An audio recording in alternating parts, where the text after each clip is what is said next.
दोस्तों नमस्कार, स्वागत है आपका यूट्यूब चैनल एबीटेक में। आज है 23 दिसंबर 2022 और जान लेते हैं आज की महत्वपूर्ण खबरें जो आज के प्रमुख समाचार पत्रों पर छाई हुई हैं। एक बार फिर से कोरोना की तीसरी लहर चीन में देखने को मिल रही है और उसी के बाद भारत में भी कोरोना के जो खतरे बढ़े हुए नजर आ रहे हैं और इसी कड़ी में जो है भारत सरकार एवं उत्तर प्रदेश सरकार द्वारा गाइडलाइंस जारी कर दी गई हैं। तो इस पर मोदी जी ने कल काफी कुछ कहा, किस तरीके से इसको कंट्रोल करेंगे यहाँ पर देखिए बताया गया है। बेफिक्री छोड़ें, जांच बढ़ाएं, कड़ी निगरानी रखें।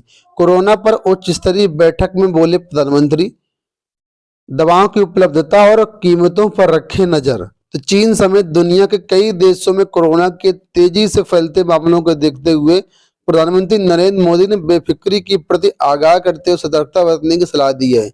उन्होंने कड़ी निगरानी के साथ कोविड से संबंधित आधारभूत ढांचे के ऑडिट और अस्पतालों में तैयार स्थिति में रखने का निर्देश दिया गया है। कुल मिलाकर के यहाँ पर कहना है कि अभी भारत में बेहतर स्थिति है और करीब 103 कोरोना के केस डेली अभी मिल रही हैं। साप्ताहिक वृद्धि दर की बात करें तो 0.14% है और दुनिया की बात करें तो लिखा है कि दुनिया में करीब 5.9 लाख केस रोज मिल रहे हैं पिछले 6 सप्ताह में। तो कुल मिलाकर के सभी को सतर्कता बरतने के निर्देश दिए गए हैं और जो है आगे चीजें चलेगी, जैसा कुछ होगा उसी के अनुसार आगे जो है होगा। लोक सेवा आयोग की बात करते हैं तो प्राविधिक शिक्षा विभाग को मिले 11 अनुदेशक।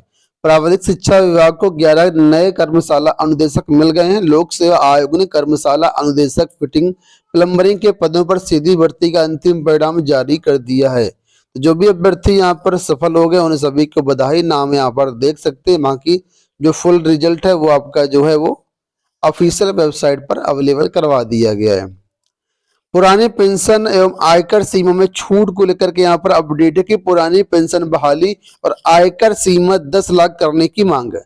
राज्य कर्मचारी संयुक्त परिषद ने वित्तीय वर्ष 2023-24 के बजट प्रस्ताव में पुरानी पेंशन बहाली और आयकर सीमा 10 लाख रुपए करने का सुझाव दिया है। परिषद के अध्यक्ष जयंत तिवारी ने कर्मचारियों की मांगों को दूर करने के लिए 1 दर्जन से ज्यादा सुझाव दिए हैं। इन सुझावों को उन्होंने केंद्रीय वित्त मंत्री को भेजा है और आग्रह किया कि वे इन्हें बजट प्रस्ताव में शामिल कर कर्मचारियों को राहत दें। वित्त मंत्री को भेजे सुझाव में वृद्धावस्था व विधवा पेंशन में वृद्धि, आउटसोर्सिंग प्रथा बंद करने, योग्य संविदा कर्मियों को नियमित करने की मांगे मुख्य हैं। इसके अलावा जनवरी 2020 से जून 2021 तक फ्रीज महंगाई भत्ता जारी करने के लिए भी बजट में व्यवस्था करने का आग्रह किया है। आप लोग जानते हैं कि हर साल बजट आता है तो बजट के दौरान ही सारी चीजों का अनाउंसमेंट होता है पूरे अगले वित्तीय वर्ष के लिए। तो उसी कड़ी में सारी चीजें कही गई हैं और कहा गया कि यहाँ पर जो है कर्मचारियों को राहत दी जाए। इलाहाबाद विश्वविद्यालय से अपडेट है कि अल्टीमेटम की अवधि बीती, बड़े आंदोलन की तैयारी, समय सीमा के बाद भी गिरफ्तारी नहीं। आज सुबह 11 बजे छात्र संघ भवन पर बुलाई आपात बैठक। इलाहाबाद विश्वविद्यालय में सोमवार को छात्रों पर हुए हमले के आरोपित सुरक्षा कर्मियों की गिरफ्तारी नहीं होने से छात्र बड़े आंदोलन की तैयारी में हैं। आरोपित सुरक्षा कर्मियों की गिरफ्तारी और छात्रों पर दर्ज मुकदमे वापस लेने से 3 मांगों पर 48 घंटे के अल्टीमेटम की अवधि बीतने के बाद छात्रों ने ऑनलाइन मीटिंग कर आंदोलन की रणनीति तैयार की है। शुक्रवार को छात्र नेताओं और पूर्व छात्र संघ पदाधिकारियों की आपात बैठक बुलाई गई है। उधर इलाहाबाद विश्वविद्यालय प्रशासन इस बात पर मंथन कर रहा है कि आए दिन होने वाले विवादों को थामने में आखिर कौन सी रणनीतिक दीवार खड़ी की जा सकती है। तो कुल मिलाकर के आज छात्र जो है एक बड़े आंदोलन की तैयारी में है।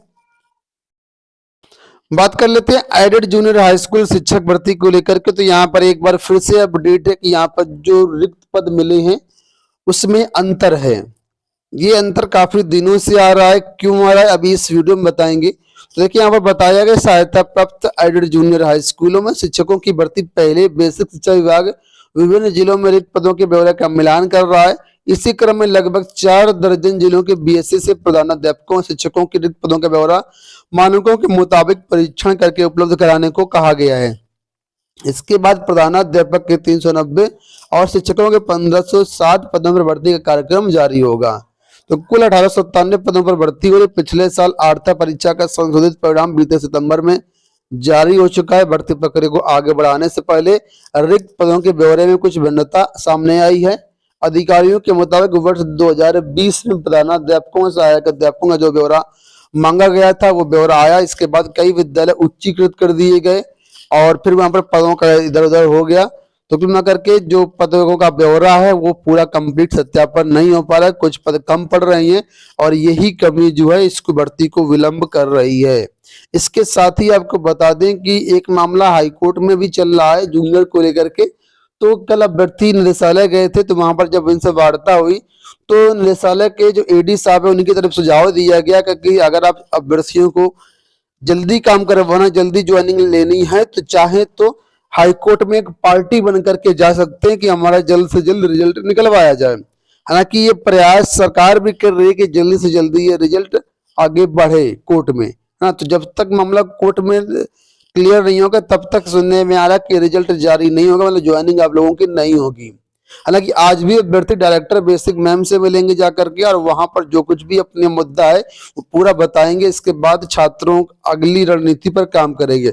छात्रों का प्रयास है कि अगर मामला वार्ता से ही हल हो जाता है, वार्ता से ज्वाइनिंग मिल जाती है तो कोर्ट जाने की क्या जरूरत है। कोर्ट छात्रों का एक अंतिम विकल्प है और इसी कड़ी में आज जो अभ्यर्थी जाएंगे और वार्ता करेंगे। चलिए बात कर लेते हैं हम लोग अगली अपडेट के बारे में। तो लिखा है कि नियुक्ति के 2 साल में बाबू टाइप टेस्ट पास नहीं कर पाए तो चतुर्थ श्रेणी में होंगे पदोन्नत। उत्तर प्रदेश सेवाकाल मृत सरकारी सेवकों के आश्रितों की नियमावली में संशोधन। लखनऊ से अपडेट है कि कैबिनेट ने मृतक आश्रित कोटे से समूह ग में नौकरी पाने वाले कर्मचारियों के लिए उत्तर प्रदेश सेवाकाल मृत सरकारी सेवकों के आश्रितों की भर्ती 13वां संशोधन नियमावली 2022 को मंजूरी दे दी है। इसके तहत अब मृतक आश्रित कोटे से पास करना ही होगा। अगर वह ऐसा नौकरी पाने वालों को 2 साल में टाइप टेस्ट नहीं पास कर पाते हैं तो उन्हें समूह ग से समूह ग में पदोन्नत कर दिया जाएगा। यानी जो भी अभ्यर्थी मृतक कोटे से नौकरी पाते हैं तो उनको हर हाल में टाइप टेस्ट पास करना ही होगा। 2 साल का टाइम मिलेगा। अगर 2 साल में भी टाइम पास नहीं कर पाती हैं तो उनको क्लर्क से चपरासी बना दिया जाएगा। इसी के बारे में यहाँ पर देखो पूरी अपडेट दिया गया है कि सरकार के प्रवक्ता ने बताया कि सरकार के विभिन्न विभागों में कार्यरत कर्मचारियों अधिकारियों की सेवा काल के दौरान मृत्यु होने पर उनके आश्रितों को समूह ग में नौकरी दी जाती है। वर्तमान व्यवस्था के तहत मृतक आश्रित कोटे में नौकरी पाने वालों को पहले साल टाइप टेस्ट पास करना होता है। अगर वो ऐसा नहीं कर पाता है तो एक वेतन वृद्धि रोकते हुए एक और मौका दिया जाता है। तो ये हाल यहाँ पर है, बस कुछ चीजें यहाँ पर बदलेंगी। टाइप टेस्ट पास करना अनिवार्य हो जाएगा 2 साल में।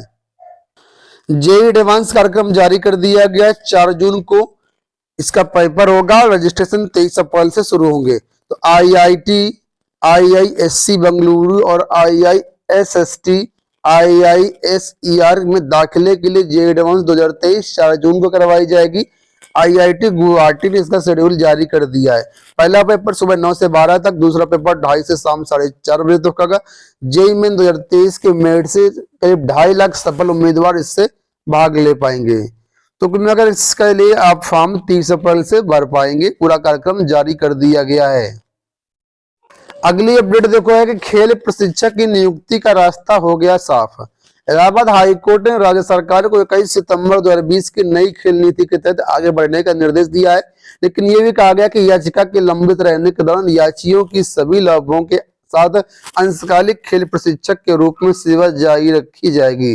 साथ ही नई सेवा प्रदाताओं की नियुक्ति के संबंध में कोई भी आदेश न्यायालय के अंतरिम आदेशों के अधीन रहेगा।